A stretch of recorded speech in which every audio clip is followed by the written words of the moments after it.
المهم السلام عليكم اخوان. اليوم معنا فوزي اللي غنديروا واحد الدردشه انا وياه خفيفه ما متفقينش عليها غندويو بصح.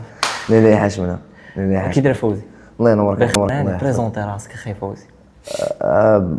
فوزي ريسامون انجينيور ميكانيك، تخرجنا بشي 3 ايام دابا. تبارك الله ومبروك عليك. الله يحفظك. وحاليا تنعيشو اخر الانفاس كطالب في بوكدار، لانه مازال عندنا ايتيكات ديال الطالب واخا هكاك، حتى غادي تخرج واحد الشهرين وغتبدل المكان وغتبدل نمط الحياه وغتبدل لو كونسيبت اللي انت عايش عليه وغتبدل الاهداف وغتبدل لا فيزيون وغتبدل واحد العدد الامور. تماك غادي تقدر تكون درتي الانتقاله من فاز لفاز، فاز الطالب، فاز ان انجينيور كيخصو يبدا لا كارير ديالو، كيخصو يخدم على لا كارير ديالو، كيخصو يطبق مقولة والدينا خدم صغري على كبري. خدم اصغري على كبري، تقدر تشرح لنا خدم اصغري على كبري؟ هذا الشيء اللي بغيت نفهم انا. خدم صغري على كبري، شوف، الوقت غادي كيزيد القدام، كتطور الوقت بصح الوقت غدا وكتزيد القدام، ماشي كتطور الوقت. فما بلو سونس فغي ديالها انه الوقت كيزيد، وانت اليوم ماشي هو انت البارح. ومثلا شحال دابا في الساعه 4:43 دقيقه في لو سامدي في 27 شهر 6 2026 ما غتعاود انت فهمتي. دونك هذيك الدقيقه الا كنتي درتي لاكيزيسيون ديال واحد لانفورماسيون، لانه العالم كله كيمشي بديزانفورماسيون، تيمشي انت كتلقى كتعطي وكتأدي دورك في الحياه وكتزيد مع الطريق. الا كنتي كتمشي بهذا المبدا ديال انه اللي دازك ما تيرجعش وكيخصك تخدم فيه، كنتي غادي تفهم باللي ما غادي تجيك حتى شي حاجه ماشي صعيبه، شي حاجه ما غتغلبك، حيت كتفهم باللي الاصرار، كتفهم باللي فهم الامور، كتفهم باللي الا خدمتي بذكاء وبديزوتي غتقدر انك تأدي المهمه اللي خصك تأديها. دونك هذا هو لو كونسيبت. بحال زعما كيفاش ما خاصك تأديها؟ يعني خدمه صغري على كبري، يعني هذاك الشيء اللي درتيه في هذيك الساعه دائما النتيجه ديالو كاينه من بعد. كيف ما كتفهم مثلا في داك الشيء ديال الميلتيفيرس وداك العالم، فهمتيني، الا رجعتي بالزمن وبدلتي شي حاجه غادي تاثر على واحد العدد ديال الامور قدام، نظريات كاينين. هي دايره هكا. الا خدمتي شي حاجه دابا الكونسيكونس ديالها غادي تشوفها بار لا سويت، تقدر توكلك. ولكن اخي فوزي راه خاصك ديسيبلين، فهم ماشي ديرها وصافي تنساها. الحياه كلها لا ديسيبلين. ديسيبلين. علاش كاينه 5 صلوات في النهار؟ لا ديسيبلين هي الاهم حاجه. بيان سور لا ديسيبلين هي داخله في خدمه صغري على كبري. الا ما تعلمتيهاش في صغرك ما تعلمهاش في كبرك، ولا بغيتي تعلمها في كبرك غتجيك صعيبه. غنسولك غير سؤال دابا، غنقول لك ما عادش كتنعس. كاينين الناس دائما عندهم بوندون دي زاني، منهم انا كينعس 4 5 الصباح 3 الصباح.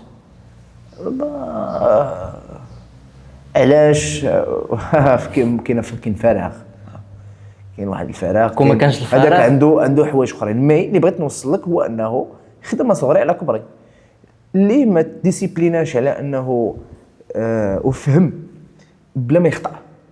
هادو نيفو واعر اللي كيفهم الحوايج بلا ما يخطا. وكاين ماشي ضروري كنتعلموا بيان سور، ولكن كاينين شي حوايج اللي غير كتشم الريحه ديالها. كاينين الناس كيعرفوا باللي التدخين مضر بلا ما يفهمها بلا ما يجربها.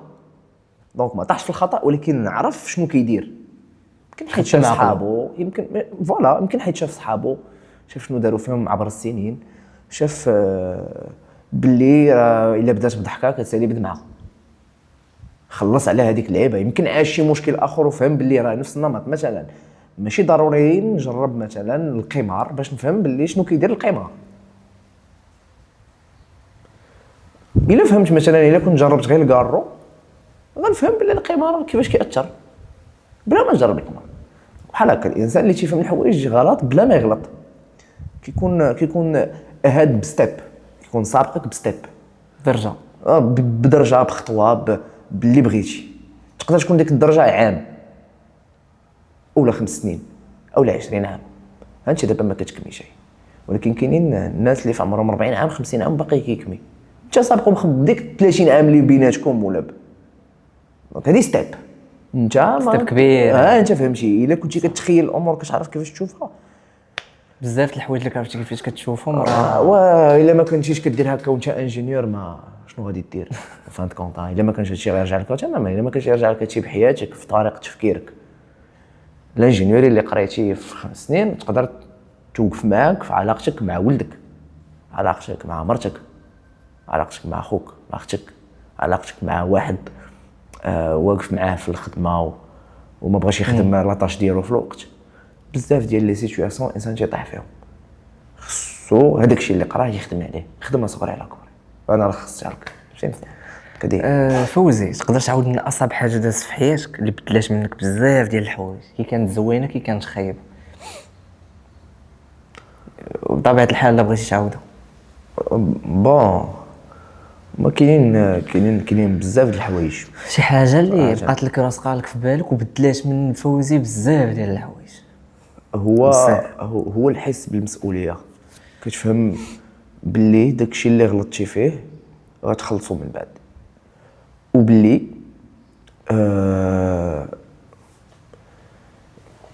واخا تبغي تخلصو باغ لا سويت ما غاديش ترد هذاك الشيء اللي فاتك، اولا ما غاتخلصش الضريبه وغادي تهنى. مثلا اكزامبل، شي واحد كيكمي من هنا 50 عام غيجي مثلا سرطان الرئه مثلا، هو عارف راسو غيجي هذاك المرض تماما. دابا هو في ديك ليطاب ديال انه عنده سرطان الرئه وعنده الفلوس، واش غترد له داكشي اللي فاتو؟ نو. هو واحد، هو انه في عمر صغير كتفهم باللي سواء درتي واحد البات نجحتي فيه ولا خسرتي فيه غتخلصوا من بعد. تقدر تخلص يعني يا اما غتربح يا اما غتخسر. ملي كدوز 5 سنين وكتعيش على هذه الفكره كتعرف باللي اهم حاجه هو القرار المناسب في الوقت المناسب. كتعلم من هذا السكيل هذه، كيولي عندك حس، كيولي عندك فطره ديال انه كتاخذ القرار في الوقت المناسب. قرار فاش، قرار في حياتك، قرار في اختيارك للناس اللي خصهم يكونوا وحدك. كتبان لك لا فيزيون مثلا، الا شفتيني اختاريت مثلا ملي كنت بريزيدون ادي اختاريت فيس بريزيدون واعر سعيد صاحبي. فهمتيني، اختيارك للناس اللي كيكونوا خدامين معاك في نفس البروجي اللي انت خدام عليه. السي جي خيفوز، كيفاش تقدر انت تختار صحاب؟ كيفاش انت كتقدر تختار صحاب؟ هو اول حاجه بالاحساس، ثاني حاجه بالصدق. واحد الوقت غادي تفهم المعنى ديال الصدق، غتفهم باللي الا ما كانتش واحد الامانه، واحد الصدق، واحد كتكون انت اونيت مع راسك اصلا في الاول، كتكون عندك دي مانيير. كيكون الانسان مأصل. الا كان الانسان مأصل وجاي من اصل، والاصل يقدروا يكونوا والديه، يقدروا يكونوا جدوده، يقدر يكون الارض اللي تزاد فيها، كيجيب معاه دي مانيير زوينين. الا ما كانش الانسان عنده هاد الباكيج ديال انه عنده دي مانيير مزيانين، عنده مبادئ، عنده واحد العدد ديال الامور اللي هما صحاح، يمكن من الاحسن تحافظ عليه بعيد الا ما كانش عندك بحال هاد الا ما لقيتيش بحال هاد الباكيج. دونك هذا هو لو باكيج اللي نورمالمون انا تنشوف به الامور. هو الا جينا نلخصوها في المثله ديال جدودنا هو انه الصح هو اللي كيدوم. صح، واحد الوقت غتفهمها، ماشي غير ان سلوغون اولا شعار كترددوه كيبقاش عندك في لو نيفو ديال انه راه غير اونيت. بحال مثلا الا سمعتي والديك تيقولوا لك راه الزمان اولا الدنيا قصيره اولا ما ديرش الاغلاط اللي درت انا شحال هذه، ما غتفهمهاش. مي ملي كتجرب واحد الحوايج وكتلقى فعلا عنده الحق وكتفهم هذاك الكونسيبت شنو هو، وكتفهم هذاك الاحساس اولا هذيك الحرقه اللي كدير فيك اولا هذيك السيكاتريس اولا هذيك الاماره ملي كتفهمها كتبدل لك النظره. دونك هذا هو لو كونسيبت. فوزي، تختار الفلوس ولا راحة البال؟ وعلاش اللي ما اختارهمش بجوج؟ لا، ما يمكنش تختار راحة واحدة. يا اما الفلوس يا اما راحة البال. بون فلوس علاش؟ هما اللي ميسكن ديال الحياه. علاش فلوس؟ لانه فلوس بالنسبه لي هما اللي نقدر نجيب بهم راحه البال للناس. مثلا غتعاون الناس، غتقدر دير بهم واحد العدد الامور. لانه شوف الفلوس هما ولكن اللي نقول لك معنى الفلوس يكون عندك فلوس. تماما. دابا انا مثلا شفت شي واحد ومحتاج ودورت معاه، ماشي راحه البال هذه. كاينه راحة البال، ولكن تيبوك فلوس يجيبوا المشاكل. ماشي هكاك، ماشي بداك المعنى. شوف الفلوس نسميوهم المال. المال هو اي حاجه كتكسبها، مثلا هذا الكرسي اللي جالس عليه الا كان ديالك راه مالك ديالك، شي حاجه كتكسبها. والانسان اللي ما كيبارطاجيش داكشي اللي كيكسبو، لانه هذاكشي اللي كيكسبو ماشي ديالو، ديال من؟ ديال الله سبحانه وتعالى، ولا طالك انت سبب. الا كان هذاك لو موين ما كتبارطاجيهش مع الناس ما غاديش يرجع لك بار لا سويت. انا كان عندي واحد المثال تيقول لي الوالد، تيقول لي ميم هو مثلا غير سالاريي، ولكن تيقول لي انا ملي تنحصل تندير يدي في جيبي تلقى الفلوس. منين جابهم كيدير ليهم الله اعلم. ميم عنده دي ديبونس كثار. ملي تيمشي الانسان بهذا المبدا ديال انه الرزق على الله، هذه اول حاجه. وهذاك الشيء اللي عنده كيبارطاجيه مع الناس، تيبارطاجيه بطريقه صحيحه فيما يرضي الله، وتكون غونطابل. الفلوس تجيب الفلوس، هذه ما عمرو يقولها لك، ما يقولوهاش لك. يقولوا لك غير الفلوس كتجيب مشاكل. علاش ما يقولش لك الفلوس كتجيب فلوس؟ ولا جاب فلوس بزاف غتجيب بزاف ديال الامور. كان عندي واحد النظريه انا، الا كان عندك فلوس بزاف ما تكونش عندك حلاوه انك تشري هذيك الحاجه. اي حاجه تقدر تشريها، ما كايناش حلاوه. اي حاجه تقدر تشريها لا ما يمكنش، ما كايناش هذه حلاوه. خاص تخدم عليها شويه. لا ما كايناش هذه ديال انه اللي بغيتيها غادي تشريها. هذه هي المعنى اللي قلت لك. زعما كاين ديال الفلوس عن الفلوس، زعما كاين اي حاجه تمشيها ويلي كتظن انه الناس كلها غادي دير الفلوس، كتظن على انه الهدف الاسمى هو انك دير الفلوس. تقدر دير غير واحد الفلوس وخدامين ليك اللي يعيشوك. مثلا الا سولتك بهذا المنطق هذا واش تفضل 100 مليار ولا غير 100 مليون، ما تقولش هكا 200 مليار ولا غير 100 مليار، شكون تفضل فيهم؟ غنقول لك 100. غنقول لك 100 يعني حيت انت بغيتي اكثر. 100 مليار واش قدك ولا ما قدكش؟ انت راه كافياني فايشين. انا سير غير بهذا المنطق. فهمتك. ما شوف اكثر الا كنتي غادي دير بهم اكثر. ما شوفش اكثر غير باش تجمعهم، حيت الا جمعتيهم ما كايناش حلاوه، ما عندك ما دير بهم اصلا، وبالتالي حياتك غتكون بارده. هذه هي الفلوس كتجيب المشاكل، حيت الناس كيسحب لهم. هذا هو لو برينسيپ، هو انه خصو يجمع فلوس بزاف ما غدير بهم والو وما غيطلعش لو ستاندارد ديالك. مثلا انا عندي 100 مليار غنبغي ندير شركه خصني ليها بزاف د الفلوس، ماشي غير 100 مليار. ماشي عندي 100 مليار وبغيت غير ندير دار في بوكي دار. لو ستاندار ماشي هو نفسه، وبالتالي ديك المنطق ديال انه عندي الفلوس بزاف وفي الكآبه ولا في الاكتئاب. غنرجعوا للاصل، هو انه الانسان يبدل النظره ديالو. بحال كيف ما هضرنا قبيله على الشوماج، الانسان يبدل النظره، ما يبقاش يشوف الامور بداك الشكل. حيت الفلوس باش تجمعهم ما سي با لا بين، ما كاين، ما عندنا حتى معنى. صح. هذا هو البرانسيب. الحب ولا الفلوس؟ عامل شويه بالحب الاول. كتحب الناس كلها. شوف الحب درجات. كتحب الناس، كتحب لهم الخير، كتحبهم لو سونس ديال مثلا انا حضرت لصاحبي مسوتني وغنفرح ليه، هذا حب. كتحبه بطبيعه الحال. كتحبه الحب ديال انه غيكون خارج، مثلا خارجين انا وياه من الدار ونسى حاجته، انا غنهز ليه هذيك الحاجه ديالو، رد معاه البال. حب.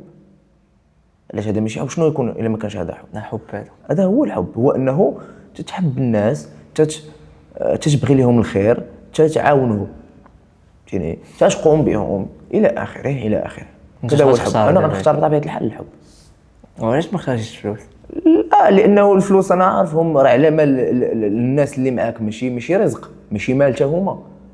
دونك حتى هما داخلين في داكشي اللي يقدر يجيب لك الفلوس. لانه كيبقاو الفلوس راه ارزاق ديال المولى، فهمتي، ارزاق ديال الله سبحانه وتعالى، هو اللي تيعطيك، وكتكون انت سبب. اعظم نعمه عندي كتعجبني هي انه كتكون انت سبب فرحة واحد اخر، انت سبب في انك كتعتق واحد اخر من واحد لا سيتوياسيون ديليكات. بهذا الشيء هذا كتجيب بواحد السلام داخلي، كتجيب واحد الخلاص، كتجيب واحد المعنى ديال انه لا فالور د الحوايج ماشي بلا فالور ديالهم بصح. قيمه 200 درهم ماشي هي بصح 200 درهم عندي، تقدر تكون قيمتها الضحكه ديال اختي الصغيره غادي نشري ليها مثلا شي حاجه، صح، فهمتي. دونك كيبقى واحد لوتي، هذا هو الحب، هو تتعيش في هذا الشيء، تتعيش في هذا الاستقرار العاطفي، تتعيش في هذا الاستقرار المعنوي، تتعيش في واحد ما تتحسش بالعيا، ما تتحسش باللي جالس مع شي واحد وثقيل عليك، ما تتحسش باللي خصك دير واحد لافور. دونك انت كتستمد الطاقه ديالك من بعض الناس، ماشي كتمص لهم الطاقه ديالهم، كتستمدها، هما تيعطيوك ديك الطاقه وانت ثاني وهي غاديه. دونك هذا هو لو كونسيبت ديال الحب، تتحب الناس. كتامن بالزهر؟ وي، دائما كاين الزهر بطبيعه الحال. من ناحيه اش؟ من ناحيه اش؟ من ناحيه دائما الا جينا نحطوا في واحد المعلم متعامد ومنظم كنا كنقراو، غنقول لك بلي كاينين 3 بارامتر او 3 زاكس. كاين اون بيرسون، كاين اون اوبورتونيتي، ان مومون دوني، واحد الشخص، واحد الفرصه جاتو في واحد الوقيته. هاد الكومبينيزون هو الزهر. وما كايناش شي حاجه اعتباطيه في هذا الزمان. الزهر ماشي هو الاعتباط، ماشي اتى، ماشي هذا هو الزهر. الزهر بالمعنى الصحيح ديالو هو النعمه ديال مولانا كيعطيها لك في واحد الوقيته اللي انت واقف عليها. الا تلقيتي ديك الرساله وفهمتيها وصلتي للايمان. ما ضيع كاين اللي كيضيع، الناس اللي كيضيعوهم. كيفاش كيضيعوا؟ كتجيهم الفرصه وكيضيعوها الزهر. من ناحيه هذاك اللي ضاع ليه الزهر ديال ضاعت ليه الفرصه، هذاك ابتلاء. من ناحيه داك الشخص لا فرصه راها زهر، الفرصه غتجيك واحده اخرى غتصنعها. ولكن جاتك فرصه كبيره وضيعها شي بحال اش؟ ما جاتني شي فكره نقدر نشرح عليك. شوف، راه هذاك هو اللي بغيت نوصل لك، هو انه ما تشوفش الامور بديك السطحيه، ماشي زعما الزهر شي حاجه اتى. كاينه شي حاجه اتى. الانسان الا ما كانش كي يحس بالايمان حقيقه، ما عندوش الايمان في قلبه، غيامن بهاد الحوايج هادو، غيامن بهاد الحوايج اللي هما تيبرروا ليه على الاقل بالمنطق ديالو كيس كي سباس في الجناب ديالو. غيقول لك حكا ما تقبلش في الخدمه، غازهر ودخل ولد فلان. ما فهماش هو باللي هذاك ابتلاء، وباللي ماشي تماك فين كاين خصو يخدم. هذيك راه فيها خير انك انت ما تخدم، الله شاف داكشي اللي غيوقع لك في ديك الخدمه وحاول يدخلك. الايمان هو هذا، والانسان يصنع فرصه لراسو، يصنع هو يكون هو يدير الفرصه. وبيان سور تحرك وترزقوا. انت كتمشي كدير واحد الحاجه، انت كتلقى واحد ليدي، انت كتحاول تطبقها، ما يديرهاش واحد اخر بلاصتك باش انت تاكلها. كايناش هادي. كاين شي واحد جالس، ما تقولش لي حكا ما خدمتنيش الدوله باش انت جالس وغادي يعطيك جالس وكتقول الدوله ما عطاتنيش. راه ما يمكنش، هذه ما كيمشي الوجه. كاينين المشاكل، شوف كاينين المشاكل، مي هذا اللونغاج الشعبوي انا ما صراحه الله انا ضده. هذا اللونغاج هذا الشعب الشوي ديال انه البلاد وكذا وكاع المغاربه وشوف كي دايرين وما نحملوش الخير في بعضياتنا ونبداو ندخلوا في هذا السوبر نوفا، شي ما واكلش لانك كتنغمس في واحد المستنقع اللي هو حاشاك خانز، فهمتيني، متسخ بالافكار اللي هي كتخليك في حالات ركود، كتخليك ناعس، تخليك تزيد لقدام، كتخليك دائما لتحت.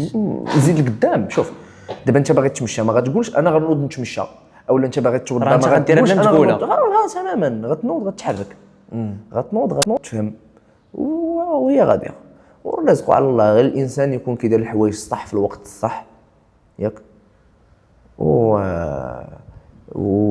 ويفهم الرسائل ديال المولى عز وجل، فهمتيني، يفهمهم ويستقبلهم ويحمد الله، لانه وشكر الناس، حيت اللي ما كيشكرش الله ما كيشكرش الناس. كاينين الناس كيديروا فيك واحد الامور، شكرهم، فهم لو رول ديالهم وزيد القدام. وربي زعما الايمان هو الاساس ديال الحياه، خليها غاديه بحال هكاك وانت دير السبب، هذه هي دير السبب وربي غيكمل لك. مي غير دير الحوايج الصح. هذا هو اللي شكرا اخي فوزي. والله يا ودي ما كاين حتى شي باس. كنتو معنا البودكاست الله يكبر بك. انا وياه دردشه خفيفه وصافي، داكشي اللي جا الفن اش نقولوا. بطبيعه الحال شوف، حافظ على دو كور او كور.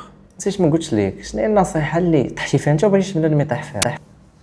كيفاش؟ شي غلط، نصيحه تقدر تعطينا شي غلط طحتي فيه انت وما بغيتش حنا نطيحوا فيه، حنا كشباب باقيين صغار منك في لاج. شي خطا طحتي فيه ما بغيتيش الناس عاوتاني يطيحوا فيه. ما عرفتش كيفاش نوصل لك الفكره ديالي، مي عطيني دقيقه باش نحاول انني نرتبها. اوكي براحتك. الخطا فين كاين؟ هو ملي ما كتداركش الخطا. الخطا هو ملي كتغلط وما كتعرفش راسك غلطتي وكيسحاب لك بلي انت اللي عندك الحق، حيت انت خاضعين لك واحد لي ستوندار وما كتبدلش من دوك لي ستوندار، انت خاضع لدوك لي ستوندار، كتبقى محافظ على واحد في عقلك، على واحد الكومفورت زون، ما تقدرش تخرج من داك لو سيركل اللي فيه نتايا. ملي تبقى بحال هكذا، هذا هو الخطا الكبير، هو انه ما تخضعش للتغيير، كتبقى في راسك، كتبقى ستاتيك وما تداركش الخطا ديالك بكري.